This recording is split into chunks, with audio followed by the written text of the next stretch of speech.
Good morning, everyone. We are welcome to Women in Green. What's your superpower? We are going to mimic being in person. So I am assigning people to breakout rooms.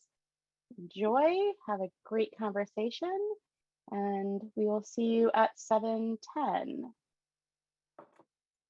Good morning, everyone, as you're coming back in. I think everyone's just about here. Thank you for see how that all works. Yeah, I think we're good. Good morning, everyone. Thank you for joining us this morning and waking up early. I think when we get together in person, we typically have breakfast at these meetings. And so we're used to starting at 8 o'clock. Now, or a lot of us are at home. It's a little early in the morning. So I appreciate you guys all getting up and joining us. So I'm Meredith Elbaum. I'm the Executive Director of Built Environment Plus. We're a nonprofit, member-driven. Many of you are members who drive the sustainability of the built environment. We're here today for our Women in Green event. I'm gonna slide around our board right now. On our board that I'll give you the link to in a minute. I wanted to give a shout out to our platinum sponsors, Boston Properties, and our silver sponsors, BR+A, IQHQ, The Green Engineer, Vicinity Energy, Daikin, National Grid, and Churner. And I don't know if you guys know, but you can see the rest of the list here. This list is growing. We're probably about double in the last couple of years. And we depend on the support. We can't thank our sponsors enough. And we have a deal right now that if you are a first-time sponsor, you get 50% off for the first year. So thank you, thank you. We can't do this without our community. So now, why are we here? We're here for Women in Green. What's your superpower? Why WIG? Why Women in Green? Well, women represent a higher percentage of sustainability leaders than the industry as a whole, right? So I'm sure that when many of you guys go to meetings, raise your hand if when you go to a meeting, you are often the only woman in the room. I mean, that's, yeah, a lot of hands. I think it's getting better now, right? Okay, I'll ask again. Raise your hand if the majority of the time when you go to meetings that there are fewer women in the room than men. It's probably almost everyone, right? And so we need to learn to be better leaders. We need to support each other and to lift each other up. That's why we're here. And so what to expect? Well, I'm hoping that you're inspired. I'm hoping that you're renewed. I'm hoping that you're invigorated and that we are all excited to go into 2022. I hope that already maybe you met someone new in the breakout rooms. We're going to be going into breakout rooms again. And I'm hoping that you continue to meet new people in those breakout rooms. Be sure to share your info. It's easy to do that. I hope you have a desire to come back and really know that you're not alone, that we all have your back, that you guys are all, we are all superheroes in this room, and we're all here to support each other. So this event, Women in Green, the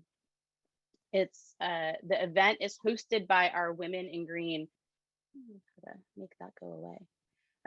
There you go. The event is hosted by our Women in Green Roundtable. The Roundtable meets quarterly. This year, we've had sessions on Women in Green sustainability leaders, Women in Green energy modelers, and Women in Green contractors. We are planning our calendar right now for 2022. So if you have ideas for what you want to talk about, please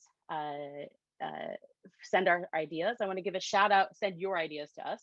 I want to give a shout out to Allison Zuckman, to Jen Toronto and Kristen Fritsch. Jen and Kristen are on our board. Allison has been organizing the Women in Green group along with the staff who spent a lot of time planning this event and the rest of the year-round events.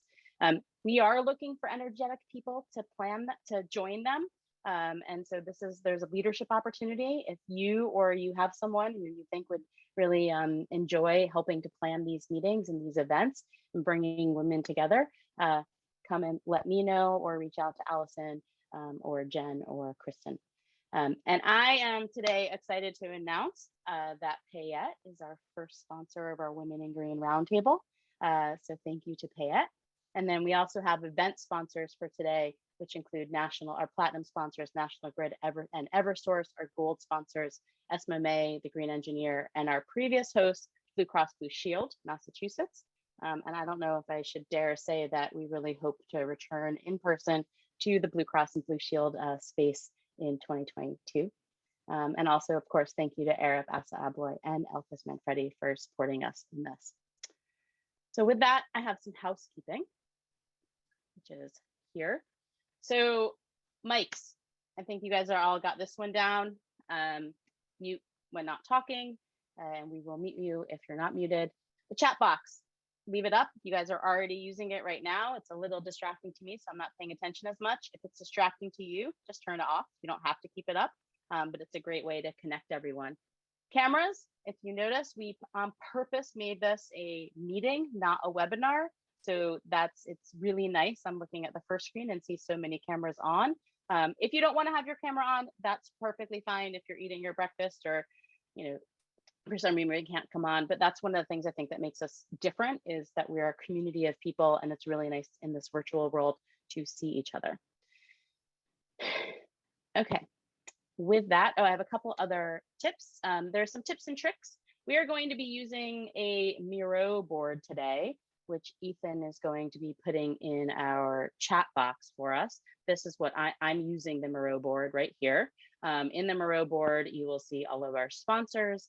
Down in this corner, you'll see some tips and tricks for Miro.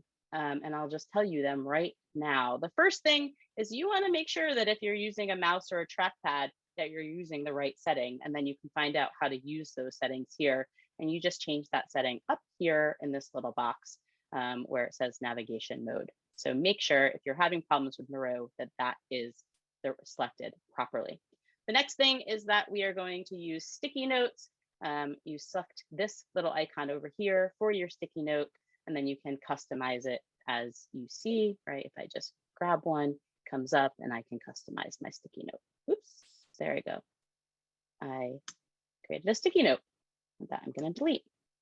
And then the other one is sometimes you're on this board and you want to see others, and sometimes it's really hard to manage.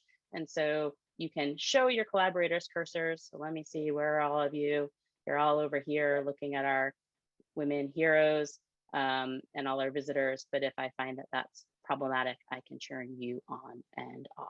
There you go. So, and then also in this board, we have our agenda for the day, and then we are going to be using this board to be taking notes when we break out into our breakout rooms, and we have some leading questions for those rooms. We also have our women leaders from that we'll be talking about shortly. And last but not least, Ethan is behind the scenes running the show. So if you have any questions, please reach out to Ethan. You can talk to him, reach out to him in the chat, or you can send him an email. Most of you have gotten emails from Ethan. Okay, next up, agenda. This is what we're doing today. We already did our networking and breakout rooms. This is my welcome. I'm going to be done in 2 minutes. Then we're going to go into breakout rooms, and I'll talk about what we're going to do that. We're going to come back for 20 minutes to have a group discussion, and then after that, we're going to have a conversation that's with our today's guests. So, moving on. Earlier this year, if you look here, we had an event which was called Women in Green, Remember the Ladies. And we paid homage to some women who came before us. These women were and are our superheroes, spanning from the 1800s with Eunice Newton Foote, there she is right there, who was the first scientist that's known to theorize that carbon dioxide warms the planet. Her superpower: she was inventive and she was persistent. And fast forward, you can look at some of these in between, to Hazel B. Johnson, who is thought to be the mother of the environmental justice movement. And her superpower is tenacity and activism. Coming all the way forward, look at all these amazing superheroes, to our youth climate activists, Autumn Peltier, I think is how you say her last name. And Autumn focuses on providing access to clean water for Indigenous communities around, amongst other things. Her superpower, she is a teen water warrior. And I will just add that all of you are superheroes as well. Every single person in this room are superheroes in the work that you do every day. And as well, we have Dr. Angie Scott joining us, who's the director of community, director and community concept leader for the Well Building Standard and Well Equity, lead at International Well Building Institute, IWBI, our friends over there. And we also have joining us later, Reverend Mariama White-Hammond, Boston's Chief of Environment and Open Space. And we're hoping that they will share their superpowers with us a little bit later. So speaking of superpowers, we have, if you're in our Miro board, which right now about half of you are, and we'll get some more in later, and Ethan will drop this in. We are gonna have a word cloud, and we're using Menti. And the next thing, one of the first things I'm gonna ask you to do is to come up with your own superpower and to share that. And we will have in this board, way over here to the right, this is linked, and if all works as it's intended to, we will all see each other's and have a word cloud with our superpowers. So there you go with that. Okay, so now moving on, we are going to spend 30 minutes in breakout rooms. The time's going to go by fast. It sounds like a lot of time, but it's going to go by fast, I promise you. And these are your instructions to the breakout rooms. First thing that you're gonna do when you get to the breakout rooms is you're going to find out who in the room has watched or read something most recently that involved a superhero of any sort. So who in the room has watched or read something most recently that involved a superhero of any sort? Now, that could be, it could be Marvel, it could be DC, not biased, it could be something else, it doesn't have to be one of those. But okay, and then that person is going to be the scribe. It's going to be taking notes in Miro. If that person is uncomfortable, then we'll go to the next person. And I trust that you guys, as all leaders of our movement, can handle that. And then the next thing you're going to do is do introductions, your name, your company, and describe your superpower in one word. I think I'm the bridge, because my superpower is bridging between people, bringing all of you guys together. And so what's your superpower? And let's see, and then you're going to put those in that Menti word cloud that we had before. And then we've listed a whole bunch of questions for you to ask. I think my favorite is, what's your kryptonite? And each of your roundtables, you don't have to answer all of these. You could spend all the time focusing on one of these, but these are to prompt you for discussion points. Pick your favorite, just jump in and go with that. And so with that, I think it is time for us to move into breakout rooms. Meredith, I've been in a lot of Miro in the past couple of years with virtual summits. This is the one. I've never seen it so active in such a quick time. And see, look at it, it's all organized, aligned, unbelievable. It is a beautiful thing. I was muted. Thank you, thank you, thank you. And it's, I think it's a shout out to Ethan. Ethan really pulled together this board, and I think it has having a great framework to start with is really helpful. And then I think it's all of you, and it's a testament to this community. The last question that people were talking about was what empowers you, and for me, it's just all of you. I come to these and being with like-minded people who have all these superpowers is just so empowering for me. So thank you, Martine, for saying that. And you'll have access to this after. So now we're gonna do a share out. We have about 20 minutes to discuss, and really, we have it's not a huge group. I think maybe some highlights. We'll just quickly go from highlights for each room. And if we try to add different, new things, unless you really say like +1 to that, but new things in each one. So I'm just going to go in order and start with the blue room. And if someone from the blue room, I think I'm actually going to just call on Jen to make it easy. I know Jen Toronto is in the blue room, and Jen is our vice chair of our board. So Jen, kicking it off with you. So great conversation. Thank you to my blue room peeps. I think that if I distilled it into a top takeaway, that we talked about purpose, right? So purpose was a driver for what made people feel empowered, and it's also a driver for what helps to empower others to try to give people that purpose, tell them the why this is important. The other thing that sort of we hit on, and there was some good conversation around, was the first question, really sort of driving, flexibility, collaboration, trust building, and persistence. Those are really the qualities that we cited as how we can best do our jobs as green building leaders. Fantastic. Thanks, Jen.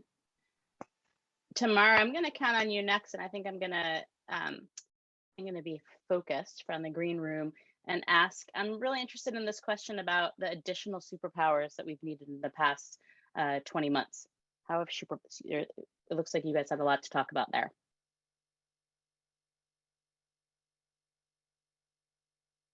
Is Tamara still with us? Maybe not. If Tamara can't join us, then can Tamara was someone else? having some connection issues. Lisa Carey-Moore, do you want to jump in? Perfect. Lisa Goodwin-Robbins, why don't you? I think this is your moment. This is your moment. Oh, geez. No. Okay. So basically, patience and stamina and kind of having being empathetic, like recognizing that everybody was really sort of disrupted, and having that be part of sort of your thinking as you approach, another online meeting. And then also being really aware about, there might be people in this space, in the virtual space, who you need to engage more, and that those people who maybe are more introverted have to work harder to be present in these distributed spaces of work, remote work. And I'm sorry, I'm having trouble in that the control bar keeps going right in front of my words. I think those are the primary things. Great. Thanks, Lisa. And Lisa for pushing Lisa. I made that joke in the beginning that we're going to put Lisa and Lisa in separate rooms, and then they ended up in the same room at the end, randomly. That was kind of funny.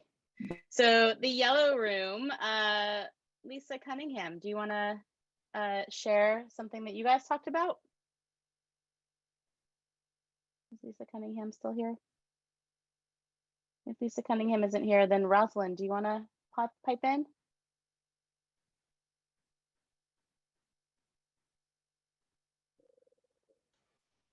Yes, I'm sorry, I don't have, just having trouble with that board. I need to try to zoom back up there.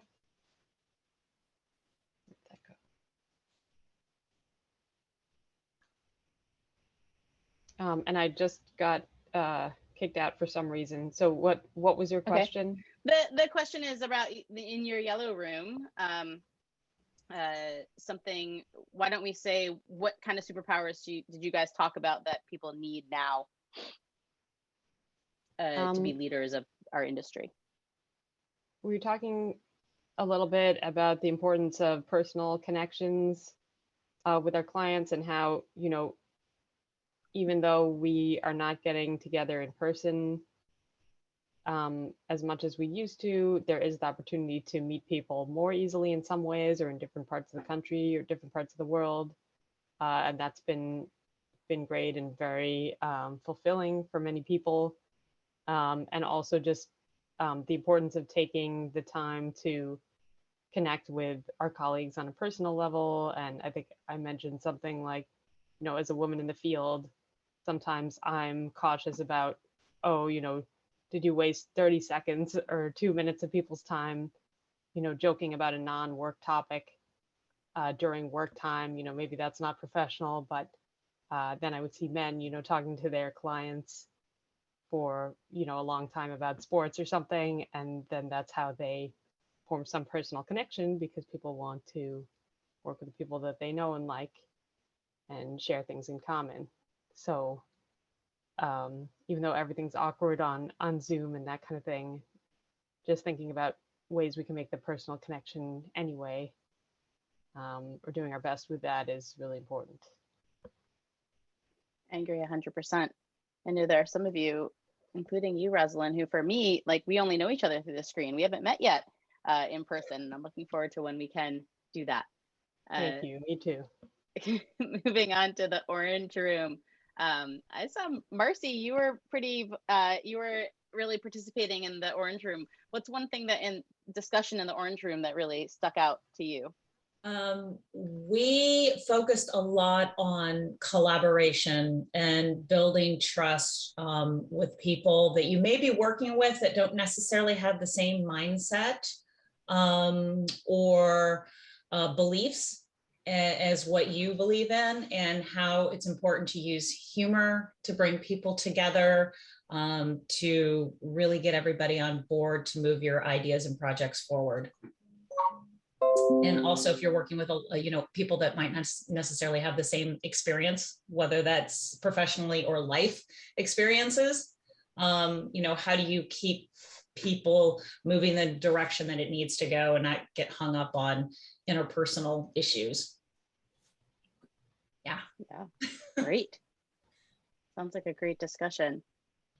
And then in the next room, I'm not sure who wants to chime in. I don't think everyone gave their names. I'm curious about this question. My favorite question was one about kryptonite, and someone wants to talk about the discussion of kryptonite in the red room.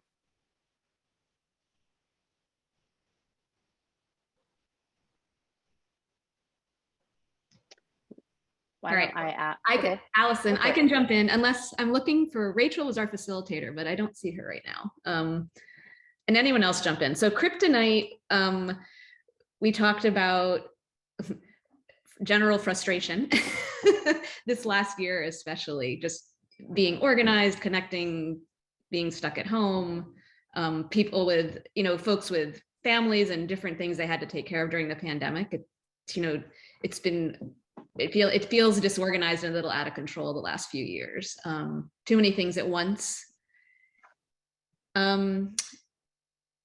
And then as far as just general working and being in meetings, and whether it's being a female or whatever role you're in, is what's sort of the kryptonite is feeling like you're not listened to or your ideas are dismissed. I think those are the thinking. There's when there's limited thinking toward change, especially as a sustainability related professional, all of us in this room. I'd say those are the highlights. Fantastic. Why don't we go on to Laurel in the purple room? And what was one conversation, Laurel, that you guys had that stands out to you? Oh, thanks for not making me do the last question, since we didn't get to that one. Well, I can tell that by looking here, right? Let's see. So we definitely had the most stickies, or kind of talked the most about what superpowers we need to do our jobs as leaders of the green building industry, obviously. And I think a lot of these were the ones that we had already identified, like being connector, being detail oriented, having empathy was a big one. And some that we also highlighted was kind of the need for a long-term vision, the need to kind of have endurance and dedication, because this is a long process and it's easy to get discouraged and not seeing change happen immediately. Creative problem solving, and the other one I would really point out is storytelling. So how do we kind of bridge that gap between different perspectives by kind of like telling the story about the why? I heard someone say the why earlier. I think that's a huge superpower that if we can all leverage, really can go a long way for us. I agree 100% with that last one and really relate to it. I mean, I can even tell you, when we see the submissions for the Green Building Showcase of the year, we could have two boards, the same exact project, and how someone tells that story about what that project has done can change whether, if that's a winning project or not. And it's the same thing with presentations, when you go in and have an interview and all. I think that's an amazing superpower and skill, along with all the others. And our final room, our pink room, I don't know who was in that room, and I wasn't able to make it there. Who wants to talk about the pink room? Something that was exciting. Janet, looks like you came off mute. Yeah, I was in the pink room. And we actually didn't put our names up there. Sorry about that. So which one would you like us to focus on? I think whichever one was most exciting to you.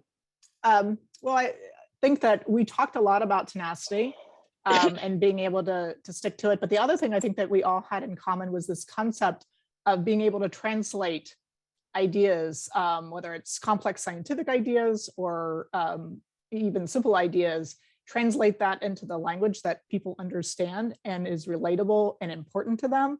So like listening first to find out what is important to them, but then being able to make that shift so that it's relatable, it's relevant, they care about it. And on multiple questions here, this idea of doing that translation for people and putting it in their language came up time and time again. I think the other thing was that we all really, got pumped when we saw the results of our actions, like when somebody remembered what we said, or we saw the design that worked, or somebody actually made the choice. And then I think our kryptonite was when, stupid or conflicting legislation, as well as then the planning for now versus for considering the future, not always just doing what's best in the next 10 seconds, but making sure that we're looking into the future. Fantastic. And we have a few more minutes. Well, I want to go up here and show, we've got, oops, I need to refresh, and I'll show how you guys how to do this as well. If you go, if you go at the top of your screen on Miro and go to view and refresh current tab, then hopefully your Menti board will refresh as well.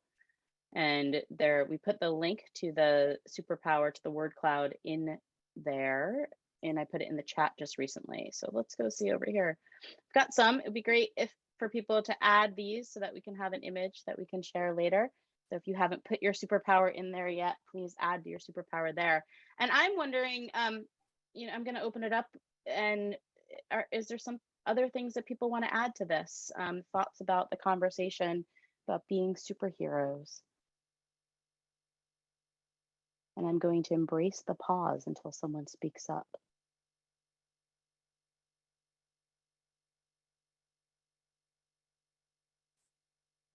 Meredith, the thing that I would share is, everyone on this call is a superhero for the work that they do every day, and you all deserve credit. And so I just want to say out loud that I am grateful for the work that you all do every day. And keep up the good work, right?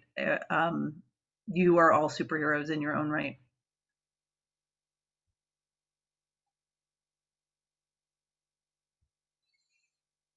I think the other thing that came up a lot in the conversation was courage. We've all had to step out of our comfort zones in the last however many months. I've lost track of how many months we've been in this, where we're doing things more online, and it takes a lot of courage. We're constantly trying new things. We're constantly having to look for that next thing, and that can be unsettling.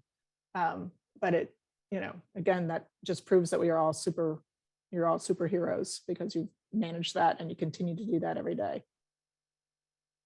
And I would add to that we're all super communicators, because we've had to be over the past, the course of our work, but also just finding new ways to communicate and stay in touch with people and continue to work with our project teams and each other. It required a good amount of communication and variety of methods. I think I'll also add, because, superpower connotates, like, sometimes I think big things, big actions or impact, and that just having the fortitude and persistence, and those all of the small things that we do every day, even those that might seem very mundane, how instrumental they are to keeping those big things flowing, right? Like that we're part of this movement that's bigger than any one thing that we do, and that by being persistent and by being present and by communicating and everything else we've mentioned, that we're being change agents, and that it doesn't have to be a big action. Sometimes I finish my weeks and I say, my gosh, what did I accomplish? It just seems like all I did was keep the dam from breaking. But I think there's value in stepping back every once in a while and reminding ourselves that we are in this together, and that there are more of us out there working on this, and that what we're doing, even though it doesn't feel really big and important, it's contributing to those bigger and important. Probably could have said that in fewer words, sorry. I just want to add to that, I think that that's amazing. And when you think about, you think each of us have our own superpowers, but really when we bring them all together, right, then that's when we can make an impact, right? And so like the Super Friends, for instance, that was my favorite show when I was kids, was the Super Friends on Saturday mornings. I'm aging myself a little bit, dating myself, I guess. But when they came together and all were working together, that's when, they could really defeat the bad guy. And there's a lot of bad guys out there right now in the world and all of us together can come together and do that. So with that, we're gonna move on. And I love seeing all these superpowers. And here we go. I Someone really wanna like add- this yeah. timeline, and it gets me thinking about how when you're in your project, or whether it's a construction project or your little sustainable initiative, you feel like you're never going to get there. It's just so slow and no one listens, and you're just so discouraged.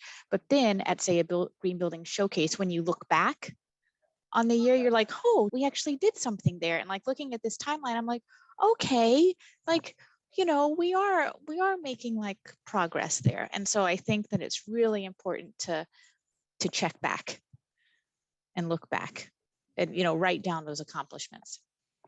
Absolutely, 100%.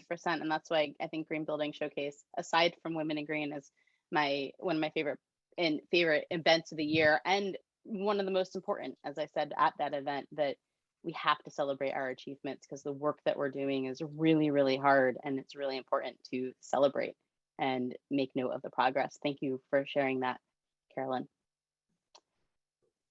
Okay, so a couple things. On the board, I want to make sure that I get these out before the end. On the board, way over here under our schedule, there is a QR code for sharing your event feedback at the end of the event. I'd love for you guys to use that. If you don't know, you can if you have a smartphone, you can take a picture of that and it'll bring you to the link to share your feedback right away. Super important for us. And then the other thing I wanted to just share are some upcoming events with Built Environment Plus. Our roundtables are continuing. Tomorrow we have our Carbon and Energy Roundtable. It's a 100% women, female roundtable with, and so come and join us there. It's on electrifying schools. The one after that is going to be in January on labs. Our emerging professionals are meeting on Monday on reflection and planning. And then we have trainings coming up, but we have a whole lot of different trainings coming up, including buildings and carbon, but we also have courses on, so that's embodied carbon. We have the certified passive house consultant trainings that we're doing monthly, which if you haven't heard by now, we are able to provide that for free for almost anyone in the Commonwealth. So if you want to know how to do that, just get in touch with me, along with about 50 other courses. We also have courses on LEAD coming up, and I'm happy to share with Dr. Scott, we have some classes on WELL coming up, along with a lot of others. We also have, for January 27th is our annual meeting. And at that annual meeting, we will be electing our new board of directors. We have 7 slots on our board of directors that are open. And so please, the nominations are open right now, and please nominate people if you know someone. And just so you know, our board, I think right now is about 65% female, which is, I think, a different ratio than most boards. And with that, I am going to go back over here and welcome our guests for today. We have Dr. Angie Scott, And Ethan is going to pin both Dr. Angie Scott and Reverend Mariama White-Hammond. We are happy to have them here with us today and are looking for inspiration for them in having two great leaders joining us. So Dr. Scott is the director and community concept lead for the Well Building Standard and Well Equity lead at the International Well Building Institute. She previously served as an assistant professor of interior design, believing that the built environment should be equitable for everyone, regardless of race, gender, age, or ability. Her research takes a preventative approach to interior environment, focusing on the intersection of well-being, culture, and the built environment. And through these perspectives, she focuses on mental health and occupant satisfaction. She's worked in the interior design profession as a practitioner, as an educator, and a researcher for over 20 years. So we welcome Dr. Scott and her perspective to join us. And she's going to be questioning and having a conversation with Reverend Mariama White-Hammond, who is Boston's Chief of Environment, Energy, and Open Space. Reverend White-Hammond has extensive background in embedding equity and environmental justice into Boston's communities. She's the founding pastor of New Roots AME Church in Dorchester, which is a multiracial, multi-class community. And in this work, Reverend White-Hammond utilizes an intersectional lens to connect ecology, immigration, climate change, energy policy, and economic justice. She's a fellow with the Green Justice Coalition, which brings together 8 social environmental justice groups from around Massachusetts. And I could keep going on and on and on. We are very lucky to have them joining us today for a conversation. They're gonna talk with each other for about 20 minutes, and then I hope that you guys are building your own questions, and you can add them to the chat. We'll be looking at the questions for the chat and then selecting questions to then ask both Dr. Scott and Reverend White-Hammond. And with that, I will turn it over to them. All right. Thank you so much, Meredith. It is an honor to be here with all of you. As Meredith said, my research focuses on the intersection of well-being, the built environment, and culture. So I'm very excited to be here talking with Reverend Mariama White-Hammond and all of the amazing things that you do and have done and your leadership in sustainability and social environmental justice. So here at IWBI, we believe that together we can bring together solutions to scale with people first places, with buildings across the world, which is exactly why we are all here today. So with that, I want to go ahead and get right into our conversation, Reverend Mariama. All right, let's go. It is such a great pleasure to meet you. All right, so our first question is, you were a clear leader in the Women's March in 2017 and in climate mobilization. How are you maintaining this momentum going forward, especially in this virtual environment that we find ourselves in today? Yeah, so it's been really interesting. I mean, the pandemic is complicated and challenging, and it's like, there's like the before pandemic, during pandemic, are we ever getting to an after pandemic? But, you know, I think that what's been really interesting is, you know, my roles have changed in a lot of ways since then. So at the time of the march, I was like clearly an activist doing a lot of work. And I continue to do that. I mean, it continues to be a part of my work. But pretty soon after that, I founded a church. And a lot of that was about sort of creating another space where we could look more holistically. I love the work that I do, but from my perspective, the climate crisis is actually like a social spiritual crisis about what kind of world we want to create. And, you know, this idea that like people are always like, we can't afford to address it. And I'm like, we cannot afford not to address it. Like, I don't understand how those calculations make sense. And so a lot of it is really about values. And so I've spent time over the pandemic, both in my congregation and other spaces, trying to like continue that conversation. One of the things that's been interesting is that like I now can get on a conversation with a group in Georgia, and they don't have to pay to fly me there, and it doesn't have to be like nearly as much work as it once did. You know, I was on a call last night with some folks that like one of them is based in Baltimore and one of them, you know, another person is based in Greensboro. And, you know, so one of the things I think has been exciting is the barrier to conversation has actually been lowered in a lot of ways. And that's allowed me, I think, to build with a lot of folks in many different places.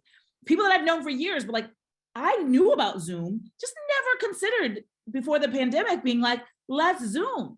I'd say things like, are you going to be at that next conference?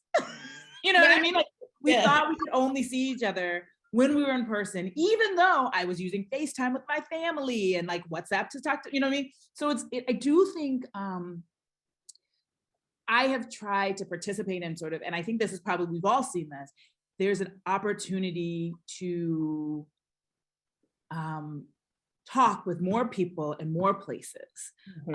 And you know, to be home in time for dinner and not like get on a plane, right? And so that's one thing I think that has been exciting and I've seen grow in the pandemic. I think the moment that we're in right now, and I know this is certainly the moment that my congregation is in, how do we begin to deduce what can be done well virtually and what still requires some in-person engagement? And how do we find the sweet spot between those things? Because at the same time, I've seen people in my congregation and beyond become more isolated, become more irritable as like we lose that ability to sort of like negotiate with each other as human beings, as we've suffered so much loss. And like Zoom funerals, no, you know, they're just not the same. I've done it because that was our only option. But that's a time when, if it weren't for the pandemic, we should choose to be physically in each other's presence as much as, you know, like, so really trying to figure out what that balance is.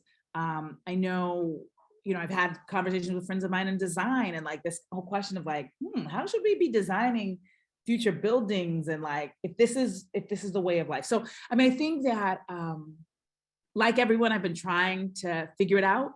I've been trying to notice what I'm learning.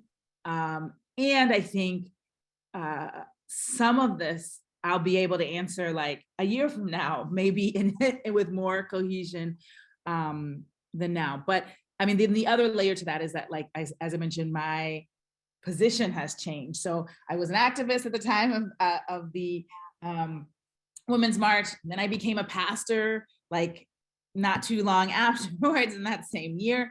And then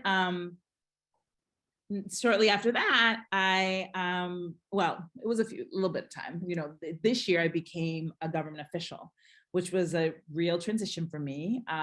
This question of like, you know, when I sat down with Mayor Janey, I said, like, I'm taking this for the next 7 months and we'll see. Like, I don't know how I'm gonna feel about being a government official. It wasn't part of my like plan for myself. I don't really have as many plans for myself as I once did. When I was 4 years old, I could have told you exactly what I was going to do with my life. I had it all planned out. I think I was going to be president by now. After being like an international human rights lawyer, I had a lot of plans, right? Now I'm like, who would want that job? You know, my hair like color. Right. I know everyone so, you know, but it's been interesting. I found that I love this. I love my staff. I love the opportunity. You know, I've been very involved around the Green New Deal and ecological justice. And, you know, now I'm asking questions like, how do we make the Green New Deal real in the contracts for my frontline staff?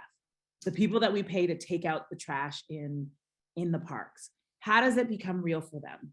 Like, what is the skill set that people need for the fact that our parks are like the front line of our, in many places, they're right there at the front line of our climate strategy, managing rainwater, managing seawater, lowering temperatures with trees, creating an opportunity for people to have like recreation space. So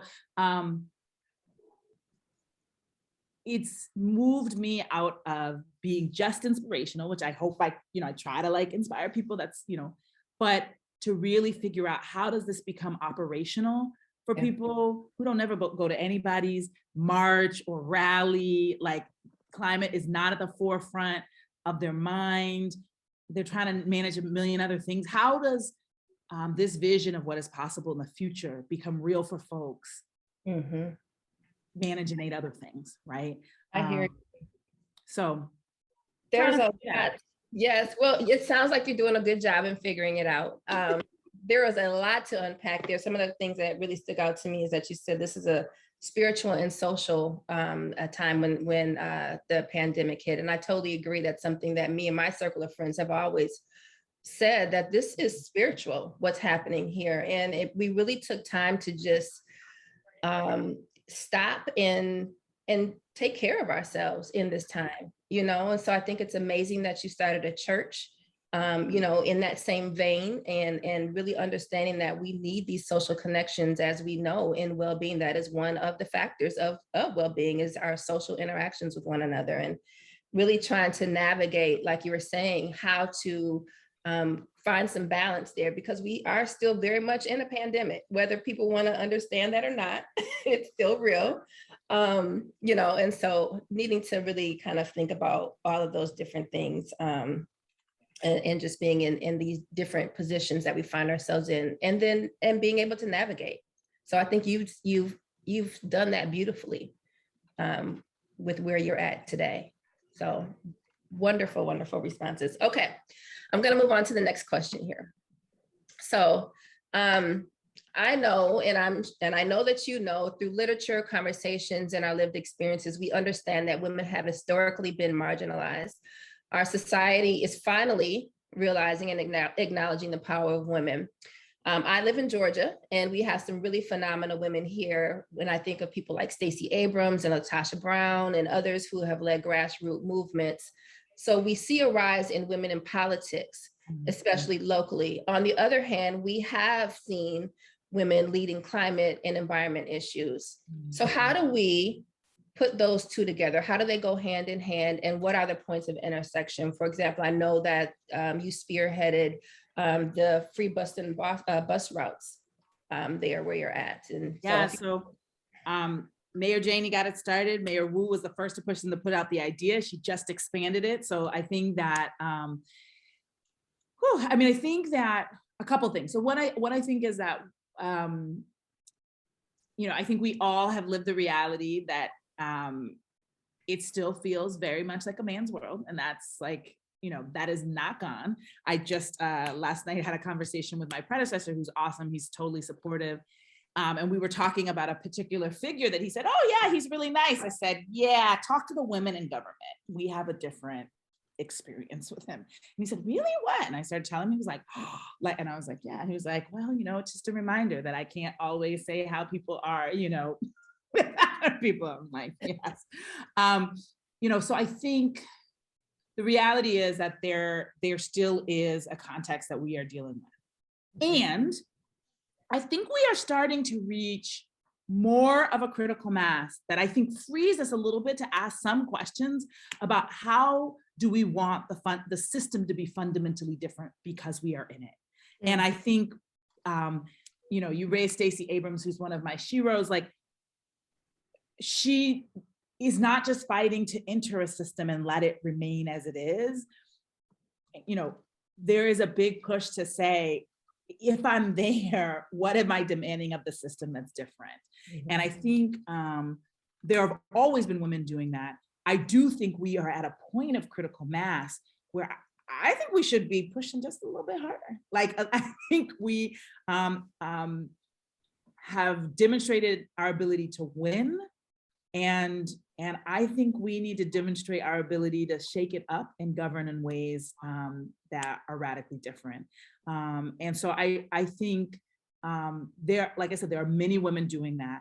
I think we could be even more intentional around that. It's one of the things I've been in conversation with some of the younger women in my life, like sort of, how are you thinking about this moment, and not just celebrating it, but asking like, sort of, what is my responsibility to amplify? Because sometimes we get people in places and then we're like, okay, well, we're done. Yeah.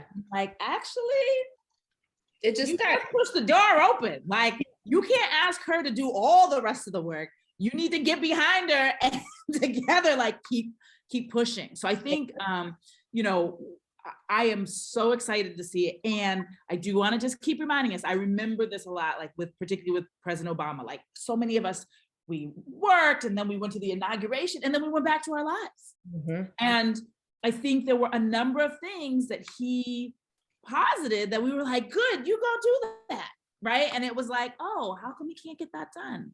Right. Oh, maybe because we needed a movement to make that happen, not just an election, right? So I'm so excited about where we are. And I think with just a little bit more intentionality, we could be doing exponentially more because we have reached critical mass. And I think that's why, you know, groups like this are really important. Like, how do you create spaces for us to start imagining what we want to shift, right, to start inspiring with each other, to organize so that we can do it well. And I think women are human beings, which means that all of us got some hot mess in us. That being said, I do think we have often been socialized to be a little bit more collaborative, not always, but we have, and I hope with a little less ego than sometimes I have seen of my the mansplainers in my life, we could really start to make some connections, because I think one of the big challenges I see in government and nonprofits is how much operates in silos. And I think that we are in an all hands on deck, total transformation moment that's required. And I hope that as women, we will be more intentional about breaking down those silos because they don't serve us well. Right.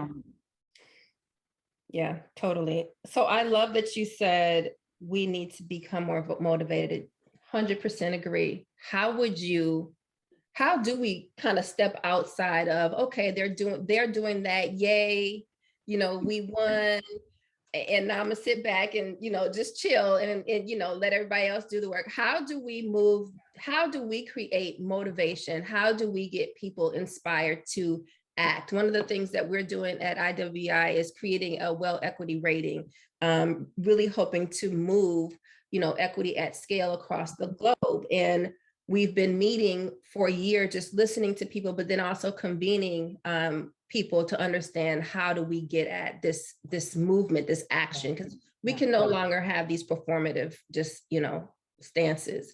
So how do you suggest we move past that complacency? Yeah, so I think there's a few things. Everybody can't be expert in everything, but so everybody can really lean in somewhere. So I use the example of, you know, this is a guy, but I think he was like, he came to me and he sort of, they had just had a second child. He's like, I can't do some, you know, we had met in another nonprofit board, and he was like, you know, with my 2 kids, like, I just can't travel into Boston, do that, like, but I really want to stay committed.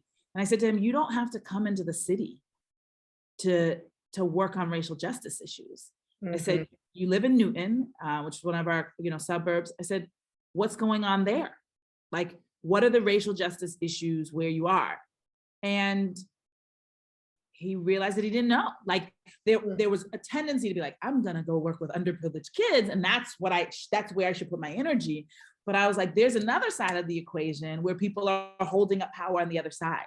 And so the question I always ask people is like, where can you dig in that's close to home?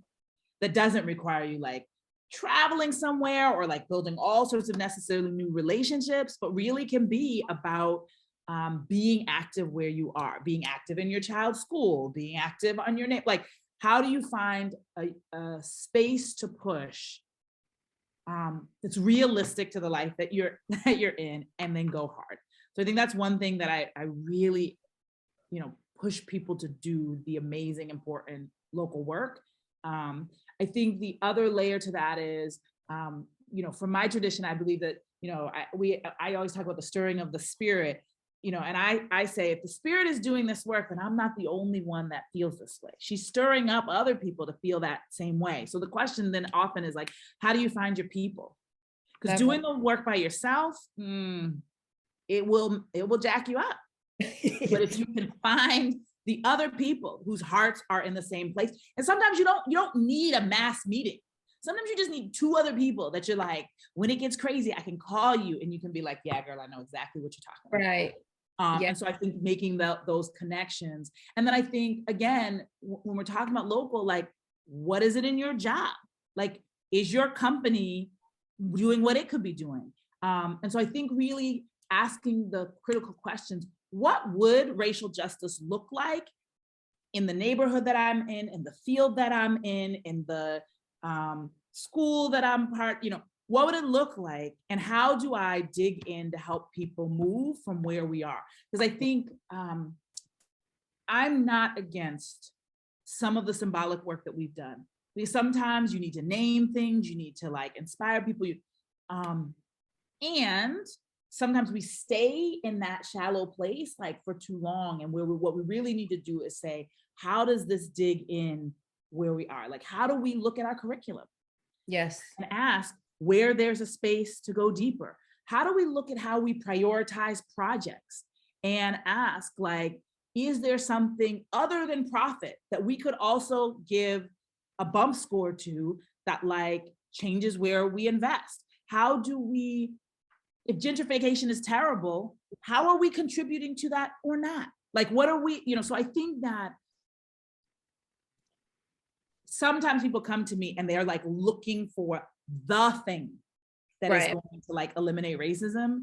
And I'm like, we need an army of people where they are asking tough questions and then working with other people to imagine what we could be doing differently. And you will experience failure. Anything that you are doing that's worth doing will not work out all the time hunky-dory. So how do you lean in, learn as much you can, imagine as best you can, and then do something? Because I think there's times when we are waiting to find the perfect solution. So we just keep talking and learning and reading another book. And I'm not saying that we shouldn't do some level of critical thinking. But then sometimes you have to try something. Yeah, we gotta fail move fast, learn from it, and figure out what the next iteration is. Absolutely. I love that you said, look at where you're at. Like, we don't have to all be doing the same things. And a lot of times we think that it has to be, like you said, these big grandiose gestures that we are moving forward, and they don't have to be. One of the things that we really need to kind of get out is that helps us to really get out of these silos, right? Like, it helps us to, when we are operating in our strengths and our individual strengths and understanding what those are, we are then, like you said, needing to kind of go out and make these connections with others in order to move everything forward. So I love that you said that. And like you said, just moving from a strengths-based approach and understanding what's your superpower, right? Like, that's the question that we're asking here today. And then act on that. All right, I'm gonna move on to the next question here. What is changing in Boston, and why do you think Boston is looking to women and women of color specifically? Yeah, so I mean, I think that, you know, one of the things that has been changing is the demographics, and that's true. And many of us saw this like 15 years ago, but it took a while for it to like get to the point. And I think to some extent, for many years, folks of color specifically kept feeling like we couldn't win. And so, you know, Ayanna Pressley, I helped on her first campaign. She's a friend of mine. She decided to run for Congress at the same time. She called me to tell me she was going to run for Congress. And I was like, I meant to tell you I'm starting a church. And we, you know, sort of had that whole conversation. And so I do think her demonstrating that you could get the votes, and not just that you could get them, but you could top the ticket, like started to change people. They were like, oh, wait, you know, like they're different things are possible. And that was just in her city council run. And then she ran for Congress, similar things. So I think that people had to feel like it was possible to win. Like, just having the numbers in theory wasn't enough, right, at the very beginning. But I think that, there have been women of color leading at the neighborhood level, at the congregation level, like in the school level for a long time. But there are real power structures here that were making it so that that leadership was not acknowledged. And I also think that there's the reality that, and this is actually particularly white women donors started saying, we're gonna put money behind women of color. We're gonna actually prioritize that they will not just look at women's issues, but also look at racial justice from their lived experience. And we're gonna make sure that they have the infrastructure and support to run. And so I remember when some of those things were being worked on 15 years ago, and then they went through iterations and training new women about how the system worked, training them about how to fundraise for a campaign, which, people knew a lot about, talking and doing community work, but sometimes you need some dollars too, right? So I think that 15, 20 years ago, there were a group of women who believed it was possible. In fact, I remember looking back, a good friend of mine who organizes predominantly in the Latinx community in East Boston, I remembered it was about 20 years ago that her daughter was at an organizing meeting, and Chuck Turner, who was a city councilor who has now crossed over, the three of us were put into a group to imagine a celebration where communities of color had won more than half of the city council. Nice. And we made up a dance. I cannot remember. And I've been trying to see if anybody has the video, because we didn't all walk around with cameras back then. So I don't know if we even videotaped it, right? But it was like, I think it was like the electoral hustle, something that we created, right? Where we were imagining being at that party. And Genesis, her daughter, is like graduating from high school and about to go to college, which I find totally overwhelming, and but I think it started with the belief that it was possible. Yeah. And then we had to build the structures. And so now everybody's seeing the manifestations. Mm-hmm. But I remember when we were laying the roots and planting the seeds and trying to tend them, so that you could now see the point where you can have a woman of color as mayor, and you can have women of color be the predominant force on the city council. But again, that notion of finding your people, even if you don't have the numbers at the beginning, imagine it and start laying the groundwork and planting those seeds. It could take 20 years, which is my lived experience of how long I've been in it. 20 years ago when I was 22, that's when I started sort of moving in some of this space.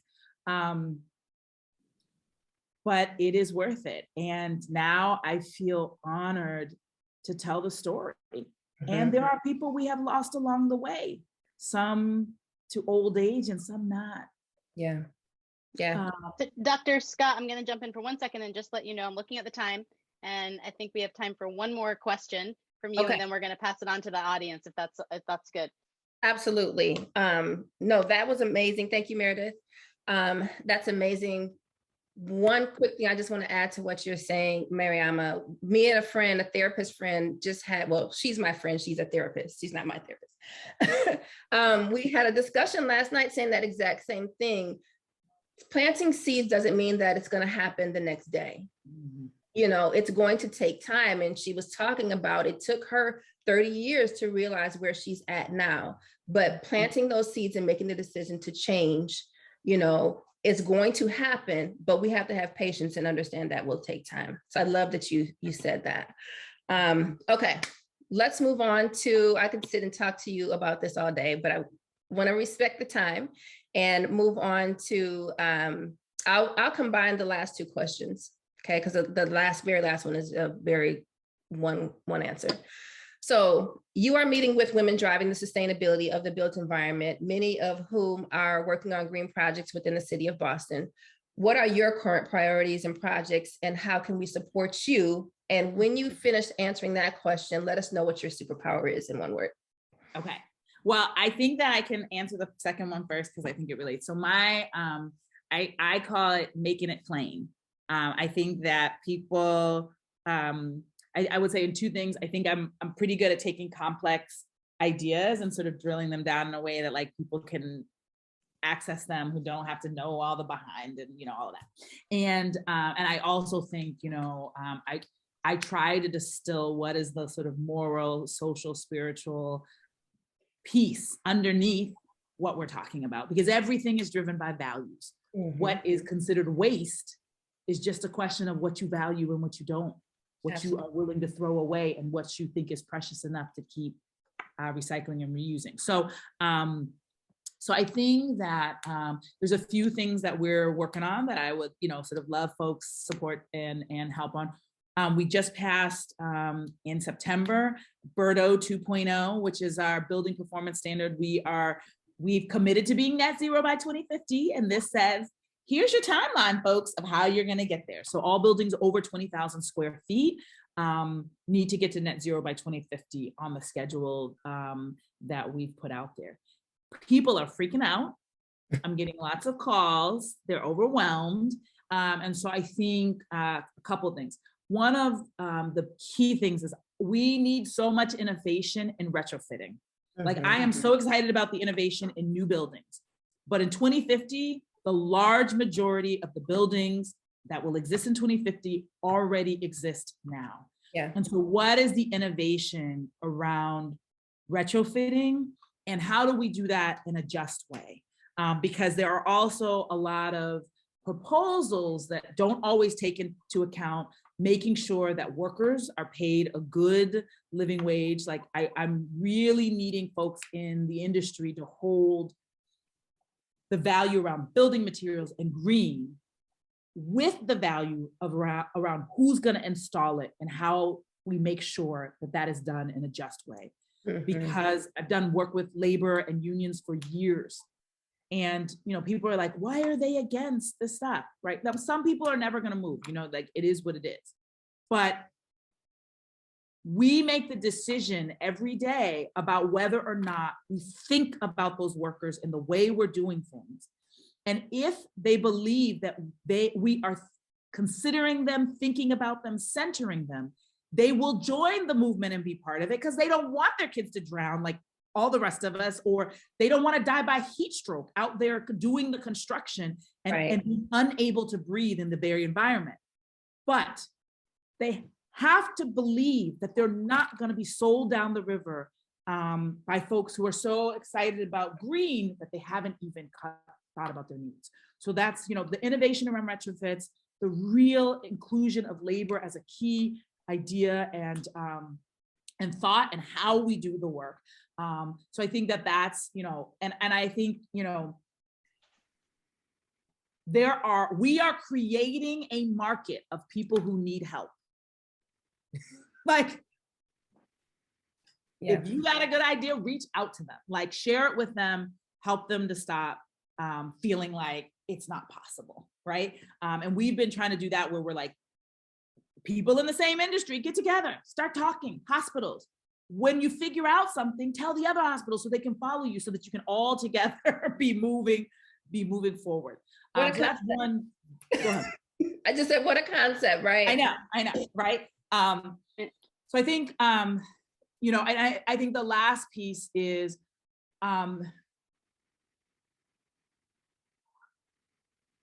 gentrification is very real. Mm-hmm. And I think this sector really needs to ask some critical questions and think about how are you contributing to or pushing back against gentrification? Where things get sited, how much they cost to live in. I'm really thinking about, can we do green in a way that's accessible for affordable housing? Can we do green in a way that really uplifts the parent whose kid is struggling with asthma, not just because, in theory, there's fewer emissions. That does not accrue to her right now, right? How do we really think about the affordability question in such a way? I am constantly worried that the green wave deals with our emissions while also sweeping people out of their neighborhoods into the places where they have less access to transportation, and sometimes they're even closer to like negative, sort of toxic facilities. So those would be 3 things I would say, the innovation, the incorporation of labor, and the real thought about the economics and affordable housing. We do not have to pit affordable housing against green housing, but only if we are extremely intentional in how we do it. Amazing. I seriously could talk to you all day, Mariama.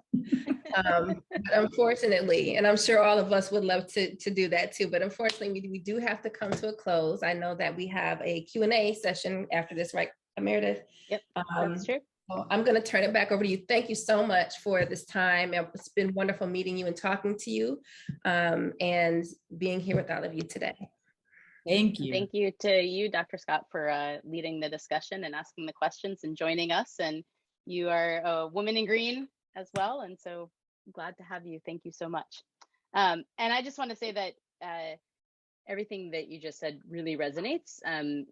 Sustainability, the definition is the triple bottom line, that it's environmentally friendly. And I think that this community has been focusing on that for such a long time. We've started to tackle the cost of sustainability, and I think we're getting that finally under control, as you can see in some of our reports. And I think the one that we haven't been paying attention is to the equity part of this, and that's really the next chapter for us. And I think that you described our organization, right? Our organization is all about bringing people together, bringing the people together to then do and have these conversations. And that's what our roundtables are all about, our topic-based roundtables. So in the notes, I was saying, who's in for a roundtable on retrofits and justice, right? And already we have some people who are interested. Kristen Murphy's raising her hand. So we've got some people who are really interested in this topic already. And maybe we'll invite you to join that one to hear what you have to say and get ideas on that. So thank you. And now I'm going to open it up. Do we have any questions from the audience? I think we have time probably for 1 or 2. Feel free at this point just to raise your hand. Okay, I think Carolyn, you have a question from Turner. Sure. I'm interested in the Reverend's take on her work with the churches. And I also work with my church on the climate fight. And I find it frustrating that some of the large denominations aren't really taking this on. And I was curious if you see improvement there or if it's really hopeless. Well, I mean, both and. So I do think there are some improvements. Where I think the challenge is that denominations really struggle to figure out how what they say hits the ground. So for instance, my own denomination in 2016 did this really great declaration. Like, we're really good at that. We write declarations and they're really powerful and impactful, and it brought together racial justice. And I'm a little like, so how does this hit the ground? And I think that's, to be honest with you, a struggle that we have, that I think a lot of denominations really have. How do you make the declarations at the top hit the ground? So, one of the things I've been trying to think about, and I've, mentioned it, is like our Women's Missionary Society is actually probably one of the most active groups that actually does stuff. And I'm like, maybe we need to partner with them, right? Because they tend to have, they choose a theme every year, and then it may not be all of the action I want, but it's like more, focused. They tell everybody, you're supposed to raise this much money, or you're supposed to connect with domestic violence or whatever. So, and I think that challenge, and I see that, to be honest with you, I go to the interfaith spaces and I love it, but it's like too many declarations, guys. We need to figure out how this hits the ground. The other thing I think has been happening, and I wouldn't say that the denominations have been like supporting that, but also more clergy have been willing to put their body on the line. I've gotten arrested with clergy fighting pipelines. On my way in this morning, a UU minister that I know was quoted testifying at the State House around some of the policy that we're trying to move in this legislative cycle. So I think that there are some challenges in terms of at the local level, people really being good, but also kind of being insular, right? But I have seen congregations engage in policy work. I've seen them engage in protests. So one of my suggestions is, if you can't get the presiding elder or the bishop or whatever, just call the other church and be like, hey, do you have a green team? Or, is there any auxiliary or group that you have that would be interested? And then just make those sort of lateral connections, because you do have that connectional space. And I use the meetings. Sometimes I can get on the agenda, and I do sometimes fight to get on the official agenda, but sometimes I don't need to. When we're sitting around, I'm just like, that person's from Hartford, I'm gonna go talk to them. That person is from Providence, I'm gonna go talk to them. So the question is also, how do you use the convening spaces as organizing spaces? And so, yeah, there are challenges in terms of how the denominations are moving. And it's, from my lived experience, it has been more declarations and then sort of action pathways. But I think trying to get a little bit better, but I do think if you're an organizer, just use the platform to get done what you need to get done. So having the pastor can be helpful. Having the lady who runs the coffee hour might be way more important, because she will know everybody that you need to talk to. And if you could hand it to people with their coffee, with their scone or their muffin, you might probably gonna reach more of the congregation that way. So I think, I do wish for more, and I try to figure out how to use the structure the best that I can.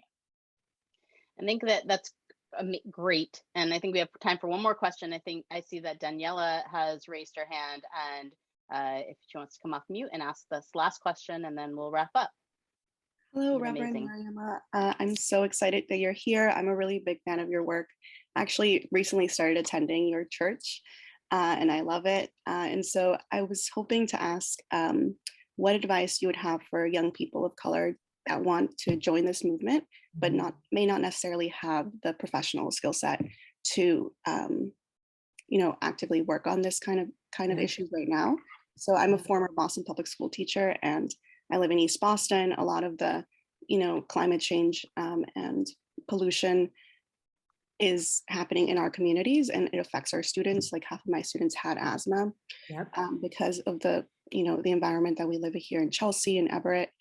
And I see a lot of young people excited about this work, but we may not necessarily know how to, get our foot in the door in these spaces. Yes. Well, I have a number of suggestions. So one thing I will say is, you can be a climate warrior from wherever you are. So I think also, like, if you were still teaching, there are also like so many opportunities there, right? But I think in terms of moving, so are you connected with Green Roots? I'm trying to. I actually set up a few meetings with them because you have my access to my email, Danielle. So I will call them directly, so you can get connected with them, because they do amazing work. I love them, and I support them all the time I can, so that that is a great on-ramp in your local community to really connect. But I also think, for folks, I am so excited about the way that young people have raised the profile of this issue. I believe that without the climate strikes, without young people like speaking out locally and globally, like, we would not be in the moment that we are. I am also concerned because I believe we should be able to have more powerful intergenerational organizing. That would be best reflective of like all of our capacities coming together. And that means adults need to learn how to lead with young people. That means, because some people are elders and some people are just old people. And those of us who are older need to actually have some intentionality about being elders and ask what that means, what it means to truly support people in the way we would have have been supported. And we've had enough bad experiences that we should not be replicating them in the way that we interact with young people. But I do think it is something I really want to challenge this movement around, is how can we create integrated spaces for young people to bring their skill sets and elders to also have what they have to offer. Like that would allow us to combine our superpowers in a more effective way. It's one of the reasons I started a church. I was working in the nonprofit sector for so many years, running a youth group, loved it, loved my young people, don't regret it. But I said, like, they're walking with some heavy stuff that they shouldn't have to just be negotiating with other young people and a few adults. First of all, we should have made sure our young people didn't go through this. I have to say, like, I wish we were doing a better job to protect their childhood so that they don't have to go through this. And then they shouldn't have to fight for it by themselves. Those of us who call ourselves adults should be out there screaming like, no, don't do this to our kids, right? And so I think some of the bifurcation is a result of an unhealthy, dysfunctional system that breaks generations apart and says, each of you figure it out for yourself. And that is not, learning from Native American elders, this idea of 7 generations back and 7 generations forward. You aren't even just connected to the people who are alive, you're connected to the people that have gone before, you're connected to people that don't even exist in this plane yet. How could you not get it right with the people that you can see, some of them living in your own house, right? So I think there's a lot of space of what we need to do. I also connect you. I do host some spaces for young adults in this sector, particularly young adults of color, to just come together, because many of them are in predominantly white institutions and just need a space to like not always be the only one. But you can contact me. We'll have a more in-depth discussion. And if there are more young women in group, I'd be willing to have a special conversation just with them, smaller group to lean in, because I do think so many people invested in me and made it possible. I know I have a requirement to pay that forward.